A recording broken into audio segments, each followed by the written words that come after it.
बिस्मिल्लाहिर्रहमानिर्रहीम। Dear students, हम class 11th chapter 9 physical optics को लेके चल रहे हैं। आज के इस वीडियो में इस चैप्टर 9 का बोर्ड के पॉइंट ऑफ व्यू से एक और इम्पोर्टेंट लॉन्ग क्वेश्चन हम पढ़ने जा रहे हैं और टॉपिक का नेम है जी माइकलसन्स इंटरफेरोमीटर। याद रखिएगा, इसको लॉन्ग शॉर्ट एमसीक्यूज हर लिहाज से आप अच्छे तरीके से तैयार करेंगे। डियर स्टूडेंट्स, आपके बोर्ड में आपकी बारी पे अगर ये लॉन्ग में आता है तो आप किस तरह से लिखेंगे, क्योंकि जब ये टॉपिक आप अपनी बुक में देखते हैं तो वहाँ पे किसी किस्म की कोई हेडिंग नहीं है, जिसकी वजह से आप परेशान हो जाते हैं और फिर पूछते रहते हैं कि सर ये बता दें कि इस टॉपिक के अंदर कौन से पैराग्राफ थ्योरी के हमने तैयार करने और कौन से नहीं करने, काइंडली निशान लगवा दें। डियर स्टूडेंट्स, आपको निशान लगाने की ज़रूरत नहीं है, बल्कि जो कुछ मैंने यहाँ पे लिख रखा है, जिस तरह से देखें हेडिंग्स बना रखी हैं ताकि तैयार करने में आपको आसानी हो, यही का यही डियर स्टूडेंट्स आप पेपर में लिख दीजिएगा, आपको पूरे नंबर मिलेंगे, ये मेरी गारंटी है। तो इसलिए अगर आप वीडियो लास्ट तक देखते हैं, मेरी बातें गौर से सुनते हैं, समझते हैं और चीज़ें साथ साथ नोट करते जाते हैं, तो इंशाल्लाह भी बैठे बैठे ये टॉपिक आपको 100% अच्छे तरीके से तैयार हो जाएगा। तो फिर स्टार्ट करने से पहले तमाम देखने वाले स्टूडेंट से एक छोटी सी सिर्फ रिक्वेस्ट है कि जिन्होंने अभी तक इस चैनल को सब्सक्राइब नहीं किया, काइंडली वो प्यार मोहब्बत दिखाएं, इस चैनल को ज़रूर ज़रूर ज़रूर सब्सक्राइब कर लें। Thank you ji. स्टार्ट करते हैं। डियर स्टूडेंट, सबसे पहले देखें माइकलसन्स इंटरफेरोमीटर का पर्पज़ क्या है। ये आपसे शॉर्ट क्वेश्चन में पूछा जा सकता है। तो to measure the distance with extremely high precision. Simple, to measure the distance. भाई अगर हमने डिस्टेंस को ही इससे मेजर करना है तो इसके अलावा और भी तो बहुत सारे हमारे पास इंस्ट्रूमेंट्स हैं ना, उससे हम डिस्टेंस मेजर कर सकते हैं, तो इसकी क्या ज़रूरत पड़ गई है। डियर स्टूडेंट्स, गौर करने वाला क्या पॉइंट है, एक्सट्रीमली हाई प्रिसीजन। इतना अच्छा इंस्ट्रूमेंट है कि डेसिमल के बाद, पॉइंट के बाद भी ये प्लेसेस के बारे में आपको बता सकता है, बहुत सारी प्लेसेस के बारे में बता सकता है। तो फिर सिंपल क्या याद रखेंगे कि to measure the distance with extremely high precision. उसके बाद अगला जो नंबर 2 पे आपने पॉइंट याद रखना है वो ये याद रखना है कि इसको डिवाइस किया अल्बर्ट ए माइकलसन ने इन 1881 में। तो ये भी आपसे एमसीक्यू में पूछा जा सकता है। 2 बातें याद होगी जी। तीसरी बात आप क्या याद रखेंगे वो है प्रिंसिपल। ये शॉर्ट में भी आपसे पूछा जा सकता है और एमसीक्यू में भी आ सकता है। तो प्रिंसिपल बड़ा सिंपल कि to produce the interference of light. यहाँ पे भी आपको लाइट की इंटरफेरेंस देखने को मिलेगी। तो सिंपल प्रिंसिपल क्या है, to produce the interference of light. Shortcut मैंने लिख दिया कि भाई इंटरफेरेंस ऑफ लाइट, ये इसका प्रिंसिपल है। अब है डियर स्टूडेंट्स 3 बातें आपको याद होगी। चौथे नंबर पे है कंस्ट्रक्शन।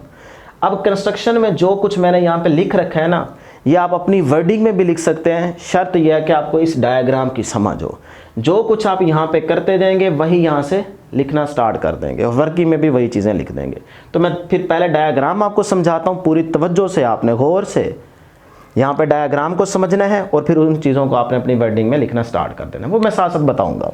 तवज्जो डियर स्टूडेंट्स, यहाँ पे सबसे पहले देखें हमारे पास क्या है, एक एक्सटेंडेड सोर्स है। याद रखिएगा प्रीवियस टॉपिक के अंदर आप एक पॉइंट सोर्स को लेके आ रहे थे। वो पॉइंट सोर्स इस तरह से था। पॉइंट सोर्स का मतलब एक छोटा सोर्स। अब यहाँ पे आज के इस टॉपिक में आप पॉइंट सोर्स नहीं ले रहे, बल्कि ये देखें एक्सटेंडेड सोर्स। एक्सटेंडेड सोर्स ले रहे हैं। उसका क्या मतलब है कि इस तरह के जो पॉइंट सोर्स हैं, इस तरह के जो पॉइंट सोर्स हैं, काफ़ी सारे पॉइंट सोर्स को आप इस तरह से ऐड करते जाए। ये सिर्फ समझाने के लिए कह रहा हूँ। तो जब इस तरह से ऐड करेंगे तो ये एक बड़ा सोर्स बन जाएगा। इसको आप आसान भाषा में क्या बोलते हैं, एक्सटेंडेड सोर्स। क्लियर। तो इस तरह से यहाँ पे हमारे पास एक एक्सटेंडेड सोर्स है।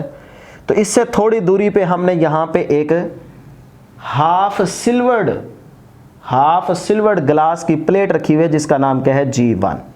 देखिए ना, ये हाफ, इसको हमने सिल्वर कलर से पॉलिश कर रखा है, ये कह लें आप आसान भाषा में। ये आम ग्लास की प्लेट नहीं है, बल्कि ये ख़ास किस्म की प्लेट है जिसमें लाइट का पार्ट रिफ्लेक्ट भी करेगा और इसमें से ट्रांसमिट भी करेगा, इसके अंदर से भी पास कर जाएगा।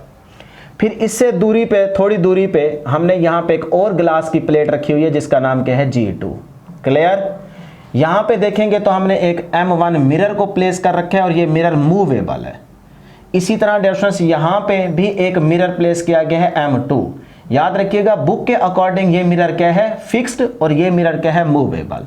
इसको भी आप मूव करवा सकते हैं, लेकिन बुक के अकॉर्डिंग ये क्या है, फिक्स्ड है, और ये क्या कर रहा है, मूव कर रहा है। यहाँ पे स्क्रू लगा होता है जिसके आप छेड़ पंगा करते हैं तो ये ऊपर नीचे होने लग जाता है। क्लियर। और उसके बाद पांचवी चीज़ है यहाँ पे हमारे पास एक टेलीस्कोप जिससे आप ऑब्जर्व कर रहे होंगे। तो यहाँ पे मैंने आंख बना रखी है, मतलब यहाँ पे क्या बैठा होगा, ऑब्जर्वर बैठा होगा, बंदा बैठा होगा जो ऑब्जर्व कर रहा होगा। ये तो है इसका अपरेटस। अब ज़रा स्टार्ट लेते हैं। डियर स्टूडेंट्स, इस एक्सटेंडेड सोर्स से ये जो बीम ऑफ लाइट जा रही है, याद रखिएगा मोनोक्रोमैटिक लाइट की हम बात कर रहे हैं पूरे चैप्टर के अंदर, वही चीज़ मैं यहाँ से लिखना स्टार्ट करूँगा, ठीक है, मोनोक्रोमैटिक लाइट। तो एक्सटेंडेड सोर्स से लाइट ऑफ बीम गई, ये रे जा रही है, ये बीम जा रही है। अब ये ओरिजिनल बीम है, तवज्जो से समझें, ये ओरिजिनल बीम जई यहाँ पे पहुंची, आगे पड़ी है G1 ग्लास की प्लेट। जैसे ही ये उससे टकराएगी तो इस लाइट का आधा पार्ट या कुछ पार्ट कह ले, वो यहां से रिफ्लेक्ट कर जाएगा। ये देखें, ये रिफ्लेक्ट कर गया और सीधा जा रहा है M1 मिरर की तरफ। तो जो हिस्सा लाइट का रिफ्लेक्ट कर जाएगा, ये जाने की डायरेक्शन है, ठीक है। तो ये जो रिफ्लेक्टेड रे है, इसको नाम दे देते हैं 1 का, रे 1 का। और जो हिस्सा इस ओरिजिनल बीम का इसके अंदर से पास करेगा, ये देख रहे हैं, ट्रांसमिट कर रहा है लाइट का पार्ट। तो जो अगला हाफ पार्ट इस प्लेट के अंदर से पास करेगा, ये सीधा जाएगा मिरर M2 की तरफ। ये जाने की डायरेक्शन है, ये जा रहा है, ठीक है। तो इसे नाम देंगे रे 2 का। फिर से सुन लें, ये ओरिजिनल बीम गई, यहां पे पहुंची, जैसे यहां पे हिट करेगी ग्लास G1 प्लेट पे, तो उस लाइट या ओरिजिनल बीम का हाफ पार्ट, कुछ हिस्सा यहां से रिफ्लेक्ट होगा। ये रिफ्लेक्ट हुआ और मिरर M1 की तरफ जाएगा, ये जाने की डायरेक्शन है। अभी इसको भूल जाएं, ये जाने की डायरेक्शन है, इसको नाम देते हैं रे 1 का। और फिर कुछ हिस्सा यहां से करेगा ट्रांसमिट, पास करेगा, इसके अंदर से गुजरेगा और सीधा आ जाएगा, ये जाने की डायरेक्शन है, ये सीधा जाएगी M2 की तरफ। इसे नाम दे देते हैं रे 2 का। क्लियर यहां तक? क्लियर? अब डियर स्टूडेंट्स, जो रे 1 यहां से रिफ्लेक्ट हुई थी, अब वो M1 पे जब जाके टकराएगी तो M1 से वो दोबारा बाउंस बैक होगी, रिफ्लेक्ट होगी। मिरर है ना, शीशा है ना वहां पे भी। तो यहां से टकराने के बाद ये वापसी आई, ये देखें, ये उसके वापस आने की डायरेक्शन है। तो ये वापसी आई, ये देखें, ये वापसी आ रही है, ये ऊपर से देख रहे हैं ना। तो ये वापसी आई, अब ये आगे नहीं जाएगी, बल्कि ये सीधा इसके अंदर से पास होते हुए सीधा आएगी टेलीस्कोप की तरफ, आपकी आंख पे आएगी। क्लियर? तो इस तरह से जो ये रे 1 ब्लैक वाली रिफ्लेक्ट हुई थी, फिर M1 से रिफ्लेक्ट होके दोबारा इस ग्लास G1 में से पास करती हुई सीधा, ये देखें, ये ब्लैक वाली रे आ रही है, 1 वाली सीधा आपकी आंख पे। तो इस रे 1 की मंजिल क्या है, कहां पहुंची है, आपकी आंख पे। क्लियर? इसकी कहानी होगी खत्म। अब आ जाए जरा रे 2 को देखते हैं, जो हिस्सा अंदर से पास करके सीधा गया था और इस मिरर M2 की तरफ, ये आ गई रे 2। अब ये जो रे 2 है, ये भी इस मिरर पे जब हिट करेगी तो यहां से दोबारा बाउंस बैक होगी, रिफ्लेक्ट होगी। तो ये देखें, ये इसके वापसी आने की डायरेक्शन है। अब ये रे वापसी आ रही है। अभी इस G2 को भूल जाए, इसका काम क्या है बताता हूं। अभी ये देखें, रे 2 टकराने के बाद M2 पे वापसी आ रही है, ये वापसी आएगी, सीधा आके G1 पे टकराएगी। अब ये G1 में से पास नहीं करेगी, ऊपर नहीं जा सकती, ये सीधा यहां से टकराने के बाद ये नीचे आएगी, ये भी आपकी आंख पे आएगी। तो इसका मतलब ये हुआ कि 1 रे की भी मंजिल यहां पे है, ये भी यहां पे पहुंच रही है, और जो रे 2 है, ये भी मिरर M2 से टकराने के बाद इसी आंख पे पहुंच रही है। तो दोनों कहां पे इकट्ठी हो गई, ब्लैक वाली भी और ब्लू वाली भी कहां पे इकट्ठी हो रही है, आपकी आंख पे। अब जरा इन दोनों लाइट की रेस पे गौर करें, दोनों पे देखें, दोनों पे गौर करें। ये ब्लैक वाली आ गई और ये इसके साथ आ गई ब्लू वाली। ये मैं थोड़ा सा गैप से बना देता हूं ताकि आपको समझ आ जाए। ठीक है जी। अब दोनों की डायरेक्शन क्या है, सेम, और दोनों क्या हैं, कोहेरेंट, एक ही सोर्स से निकली है ना। तो इसका मतलब अब यहां पे इंटरफेरेंस हो सकती है। यही डेफिनेशन थी इंटरफेरेंस की, डायरेक्शन भी सेम, ट्रैवल करें, फ्रीक्वेंसी सेम, वेवलेंथ सेम, पीछे पढ़ा के हूं, दोबारा बताने की जरूरत नहीं है। तो यहां पे देखें, डायरेक्शन भी सेम और है भी कोहेरेंट। तो अब इसका मतलब ये इंटरफेरेंस करेंगे। तो अब इंटरफेरेंस तो दो तरह की होती है, कंस्ट्रक्टिव इंटरफेरेंस या डिस्ट्रक्टिव इंटरफेरेंस। अब कंस्ट्रक्टिव इंटरफेरेंस कब होगी, जब ये दोनों वेव्स का या दोनों वेव्स एक दूसरे को रीइंफोर्स करेंगे, सपोर्ट करेंगे। तब कंस्ट्रक्टिव इंटरफेरेंस होगी। अगर ये दोनों वेव्स एक दूसरे के इफेक्ट को कैंसिल करेंगी तो फिर डिस्ट्रक्टिव इंटरफेरेंस होगी। आसान भाषा में हम ये कहते हैं कि अगर एक वेव का दूसरी वेव के क्रस्ट पे आ गया या ट्रफ पे आ गया तो कंस्ट्रक्टिव इंटरफेरेंस, ब्राइट फ्रिंज बनेगी, मैक्सिमा बनेगा। और अगर क्रस्ट ट्रफ पे आ गया, ट्रफ क्रस्ट पे आ गया तो वो एक दूसरे से कैंसिल हो जाएंगी, जिसकी वजह से वहां पे डिस्ट्रक्टिव इंटरफेरेंस मतलब कि वहां पे डार्क फ्रिंज बनेगी, जिसे मिनिमा कहा था। यही चलेगा ना, यही देखने को मिलेगा। तो फिर डियर स्टूडेंट्स देखें, दोनों चीजें पॉसिबल है। तो फिर आपकी आंख को जो नजर आ रहा होगा ना, वो सिर्फ इस तरह से दोनों लाइट की वेव्स नजर नहीं आ रही होंगी, बल्कि वो जो हर पॉइंट पे कहीं पे कंस्ट्रक्टिव इंटरफेरेंस हो रही होगी, कहीं पे डिस्ट्रक्टिव इंटरफेरेंस हो रही होगी। तो उसकी वजह से जो ब्राइट फ्रिंज और डार्क फ्रिंज का पैटर्न बन रहा होगा वो आपकी आंख देखेगी, और वो इस तरह से पैटर्न होगा। ये देखें, जिस पॉइंट पे कंस्ट्रक्टिव इंटरफेरेंस होगी वहां पे इस तरह से आपको ब्राइट फ्रिंज नजर आएगी। रेड वाली को ब्राइट फ्रिंज समझ लें, जो खाली है उसको आप डार्क फ्रिंज समझ लें, आपकी मर्जी है, ठीक है।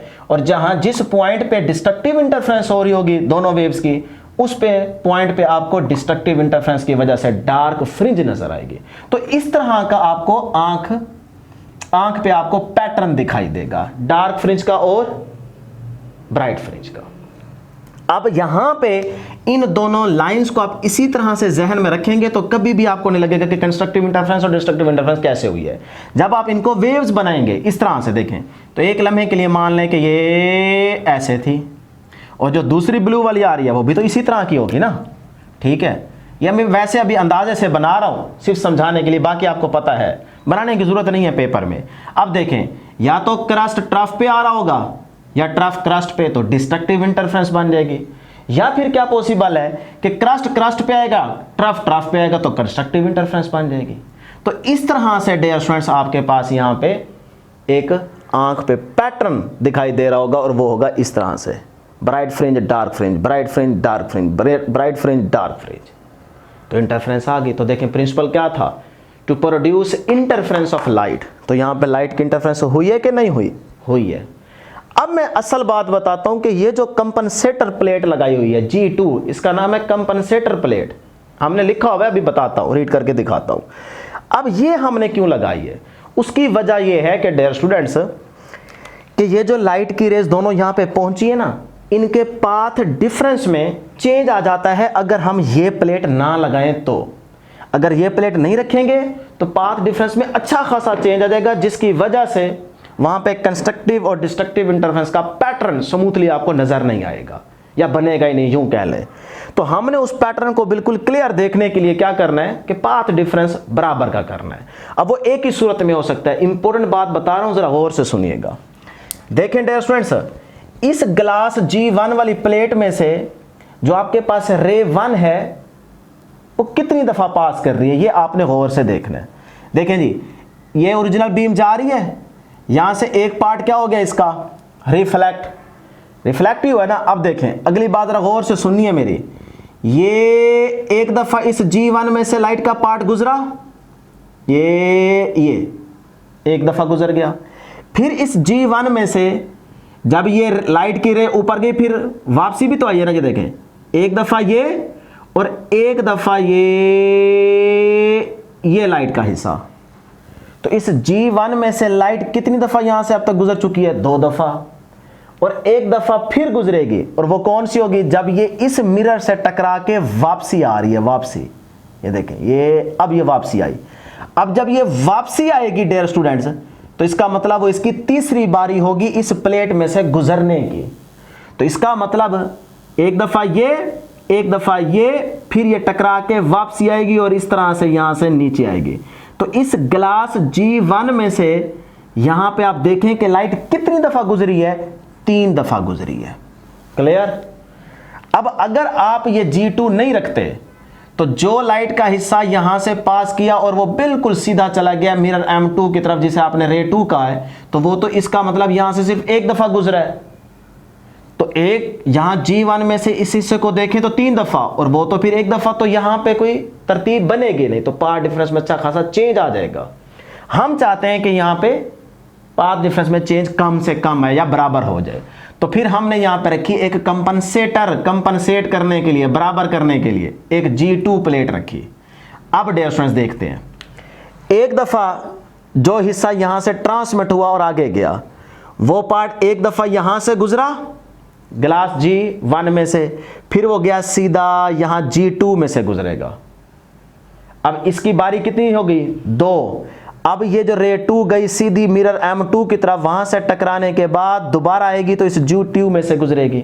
तो ये कौन सी बारी होगी? तीसरी दफा। एक दफा यहां से ये रे 2 आई, कुछ हिस्सा ट्रांसमिट कर गया है ना, तो वही तो आगे जा रही है ना रे 2, तो एक दफा इस G1 में से गुजरी आ रही है, प्लेट में से तो गुजरी है ना, एक बारी ये हो गई। फिर इस G2 में से ये जा रही है, 2 बारियां होगी इसकी, फिर टकरा के वापसी आएगी तो दोबारा यहां से गुजरेगी G2 में से। तो ग्लास की प्लेट में से ये कितनी दफा गुजर रही है? 3 दफा। तो इस तरह से ये भी 3 दफा, तो ये कंपनसेट होगी। देखें यहां पे भी 3 बारी, यहां पे भी 3 बारी, फिर ये पहुंची यहां पे। अब इसका मतलब है कि कंस्ट्रक्टिव इंटरफेरेंस भी बनेगी और डिस्ट्रक्टिव इंटरफेरेंस भी बनेगी। तो इसीलिए हमने यहां पे G2 प्लेट रखी है ताकि कंपनसेट हो सके, इसीलिए इसका नाम भी क्या है? Compensator plate. क्लियर हो गया जी? तो ये थी डियर स्टूडेंट्स आपके पास डायग्राम। अब देखें कि जो मिरर M1 आपने प्लेस कर रखा है वो इस पॉइंट से यहां तक लेंथ L1 के डिस्टेंस पे पड़ा है, और यहां से देखें तो ये हमारे पास मिरर M2 से इस पॉइंट की लेंथ क्या है? L2 है। इसको भी आप मूव करा सकते हैं, डिस्टेंस कम ज्यादा कर सकते हो, उससे क्या फर्क पड़ेगा? यही तो हमारा टारगेट है। और इसको भी आप मूव करा सकते हैं, लेकिन बुक के अकॉर्डिंग ये क्या है? फिक्स्ड है। अब आ जाए डियर स्टूडेंट, जो कुछ मैंने आपको बताया है ना, जो कुछ बताया है यही का यही आप लिखना स्टार्ट कर दें। तो ये देखें, पहले लिखते हैं G number 1, partially silvered glass G1 plate. G1 के बारे में आपको बताते हैं। Monochromatic light from an extended source falls on a half silvered glass plate G1 that partially reflects it and partially transmits it। भाई जो original beam monochromatic light of beam गई थी, इस एक्सटेंडेड सोर्स से निकली थी, वो सीधा इस G1 पे गई। आधा हिस्सा उसका पार्शली वो क्या हो गई थी? रिफ्लेक्ट हो गई थी, जिसे नाम दिया था रे 1 का, और पार्शली पार्ट उसका क्या हो गया था? ट्रांसमिट कर गया था, इसके अंदर से पास करके सीधा गया था M2 की तरफ, उसे नाम दे दिया था रे 2 का। वही आपने यहाँ पे लिख दिया। अब आ जाए कंपनसेटर ग्लास प्लेट G2 के बारे में आपको बताते हैं। तो वो तो समझ तो आ चुकी है, क्या कर रही थी कंपनसेटर प्लेट? वो इक्वलाइज कर रही थी path length of the beam. जो बीम 1 and 2, 1 and 2, 1 और ये 2, 1 and 2 की ये देखे ना बारी बराबर कर रही थी, 3-3 बारियां पूरी करवा रही थी। तो कंपनसेटर प्लेट क्या करती है? Equalise the path length of the beam 1 and 2। अब करते हैं वर्किंग स्टार्ट। वर्किंग में देखें, बीम 1 के बारे में आप पहले मेंशन करेंगे कि जो कुछ बताया है वही लिखते हैं अपनी वर्डिंग में।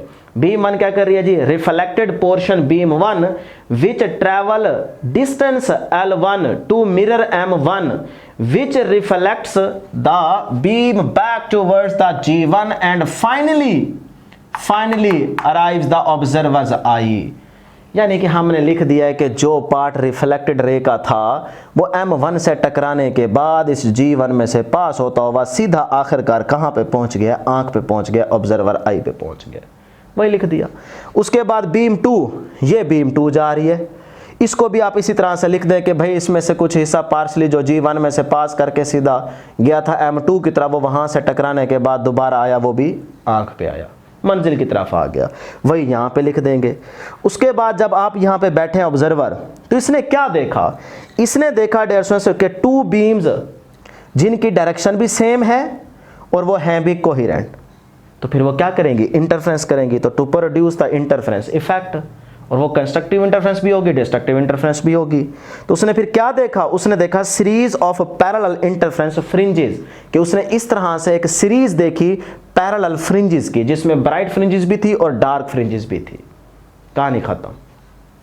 अब आ जाए डियर स्टूडेंट्स, फ्रिंज शिफ्ट क्या होता है? असल कहानी, वो जो डिस्टेंस आपने मेजर करना था वो जरा बताते हैं। फ्रिंज शिफ्ट क्या होता है? फ्रिंज शिफ्ट का मतलब ये है, तवज्जो, कि अगर डियर स्टूडेंट्स आप इस ब्राइट फ्रिंज की बात कर रहे हैं, तो जब ये वाली फ्रिंज आगे जाएगी, इतना डिस्टेंस ये मूव करेगी, ये यहां से यहां तक इतना हिस्सा, तो इससे पीछे वाली फ्रिंज यहां पे आ जाएगी। तो इसका मतलब एक फ्रिंज आप आगे चले गए। तो जब आप एक फ्रिंज आगे जाएंगे तो फिर फ्रिंज शिफ्ट की जो वेवलेंथ होगी वो क्या होगी? बात समझ आ रही है? यानी कि वन फ्रिंज शिफ्ट कितनी वेवलेंथ के बराबर होगा, ये आपने समझना है। तो वही मैंने यहां पे लिखा हुआ है कि if m1 is displace through a distance equal to lambda by 2 a path difference of double of this displacement. मैं आसान करके समझाता हूं। डियर स्टूडेंट्स, जब आप यहां से ऑब्जर्व कर रहे होंगे कि एक फ्रिंज के बाद जो पिछली फ्रिंज इसकी जगह आएगी, देखें अगर ये फ्रिंज आगे चली गई है तो यहां पे कौन सी फ्रिंज आ जाएगी, पिछली।